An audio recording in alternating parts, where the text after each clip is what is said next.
ದೇವ್ರೆ, ನಾನು ನನ್ನ ಹೆಂಡತಿನ ಹುಡ್ಕೊಂಡು ಬಂದಿದ್ದೀನಿ. ಹೌದು, ನಾನು ತಪ್ಪು ಮಾಡಿದ್ದೆ. ಆದರೆ ನನ್ನ ತಪ್ಪೇನು ಅಂತ ನನಗೆ ಅರ್ಥ ಆಗಿದೆ. ನಾನು ಯಾವ ಥರ ಜೀವನ ಮಾಡಬೇಕು ಅಂದ್ಕೊಂಡಿದ್ನೋ ಅದೇ ಸಿಕ್ಕಿದೆ ನನಗೆ. ಈ ಹಳ್ಳಿ ಜನ ಶಾಲೆಗೆ ಯಾವತ್ತೂ ಮಕ್ಕಳನ್ನ ಕಳಿಸ್ಲಿ, ಓದಿಸ್ಲಿ, ಎಲ್ರಿಗೂ ಒಳ್ಳೇದಾಗಲಿ. ಅವಳು ಅದೆಲ್ಲಿದ್ದಾಳೋ ಗೊತ್ತಿಲ್ಲ.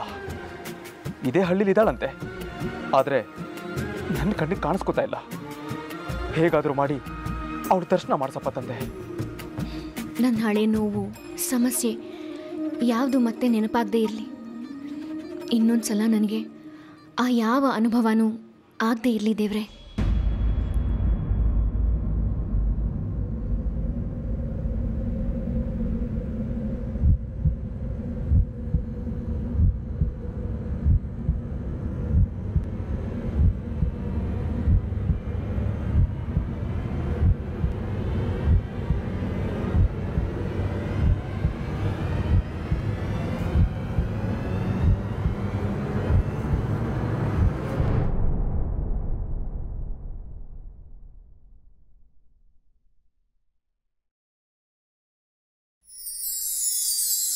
ಬದಲಾಯಿತೇನು ಕಣ್ಣ ಹೊಳಪು, ಸಿಗದಾಯಿತೇನು ನನ್ನ ಗುರುತು, ಇರಬಲ್ಲೆ